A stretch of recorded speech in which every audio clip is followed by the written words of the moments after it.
কাবুলে পাকিস্তানের বিমান হামলা, টিটিপির প্রধান নূর আলী নিহতের গুঞ্জন।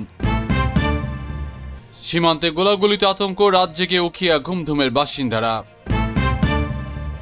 যুদ্ধবিরতির পর গাজার ভবিষ্যৎ অনিশ্চিত, পুনর্গঠনে লাগবে $50 বিলিয়ন। ইরানের ক্ষেপণাস্ত্রে সব সীমা তুলে নেওয়ার দাবি, নতুন উত্তেজনার আভাস। ট্রাম্প বলছেন গাজার যুদ্ধ শেষ, বাস্তবে কি হলো? মধ্য এশিয়াকে পাশে চায় পুতিন, বাণিজ্যে নতুন ডাক রাশিয়ার। কাবুলে পাকিস্তানের বিমান হামলা, টিটিপি প্রধান নূর আলী নিহতের গুঞ্জন। আফগানিস্তানের রাজধানী কাবুলে গভীর রাতে সন্ত্রাস বিরোধী অভিযানে বিমান হামলা চালিয়েছে পাকিস্তান। এতে তেহরিকি তালিবান পাকিস্তানের টিটিপি প্রধান নূর আলী মেসুদ নিহত হয়েছেন বলে গুঞ্জন ছড়িয়েছে। পাকিস্তান অবজারভার জানিয়েছে 9 অক্টোবর বৃহস্পতিবার রাতে এই হামলা চালানো হয়। সূত্রের দাবি, নূর আলীর সঙ্গে তার ঘনিষ্ঠ সহযোগী কারি সাইফুল্লাহ মেসুদ সহ কয়েকজন জ্যেষ্ঠ নেতা নিহত হয়েছেন। তবে আনুষ্ঠানিকভাবে কেউ নিহতের বিষয়টি নিশ্চিত করেনি। স্থানীয়রা জানান একটি গাড়িকে লক্ষ্য করে হামলা চালানো হয়, যা সম্পূর্ণ ধ্বংস হয়ে যায়। বিস্ফোরণের পর কাবুলের আকাশে যুদ্ধ বিমান চক্কর দিতে দেখা গেছে। এতে স্থানীয়দের মধ্যে আতঙ্ক ছড়িয়ে পড়ে। সম্প্রতি পাকিস্তান টিটিপির হামলায় বহু সেনা নিহত হওয়ার পর থেকেই দেশটির প্রতিরক্ষা মন্ত্রণালয় কঠোর অবস্থান নেয়। হামলার কয়েক ঘন্টা আগেই মন্ত্রী খাজা আসিফ হুঁশিয়ারি দিয়ে বলেছিলেন, অনেক হয়েছে, আর সহ্য করা হবে না।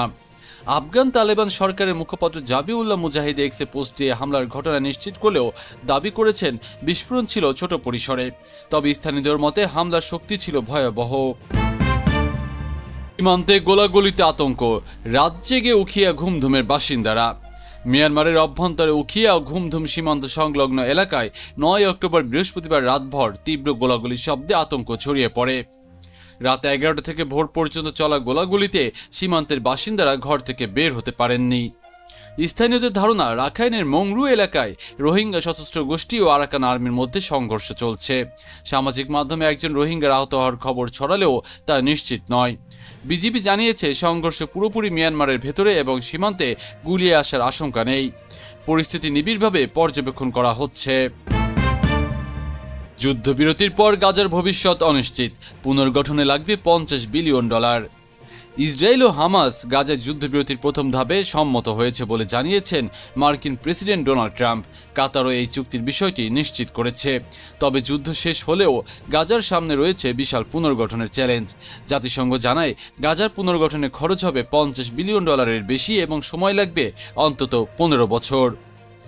গাজা বিশেষজ্ঞরা বলছেন, ইসরায়েলের অবরোধ না উঠলে পুনর্গঠন কার্যক্রম কঠিন হয়ে পড়বে। দোহা ভিত্তিক বিশ্লেষক আজমি কেশাওয়ি জানান, পুনর্গঠনের জন্য ইসরায়েলের উপর আন্তর্জাতিক চাপ থাকা জরুরি। এদিকে ট্রাম্পের পরিকল্পনায় বলা হয়েছে যুদ্ধোত্তর গাজায় হামাসকে ক্ষমতা ছাড়তে হবে। তবে অনেকে আশঙ্কা করছেন এতে গাজা অরাজকতায় জড়িয়ে পড়তে পারে।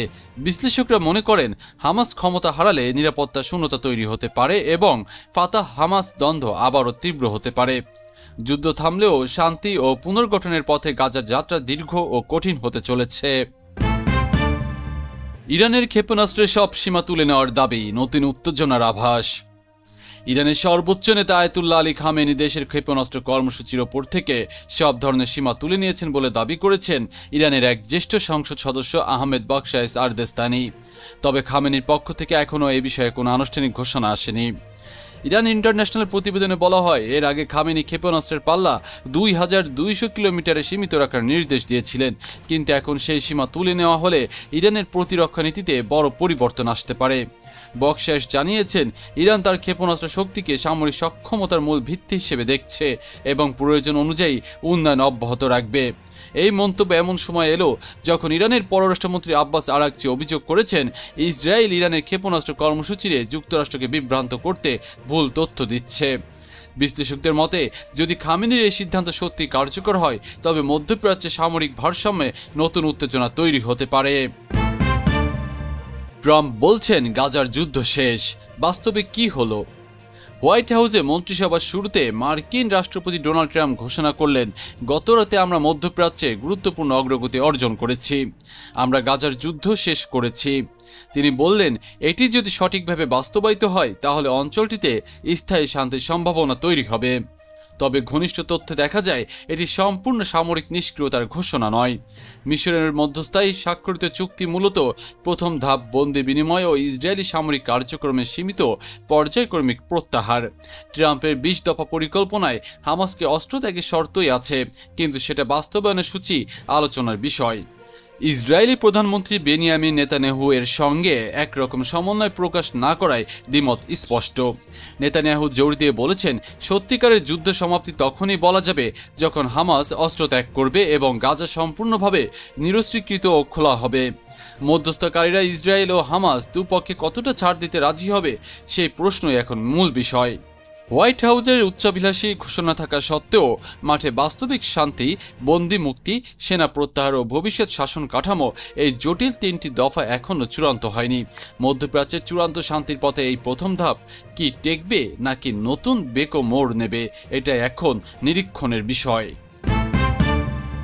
মধ্য এশিয়াকে পাশে চায় পুতিন, বাণিজ্যে নতুন ডাক রাশিয়ার।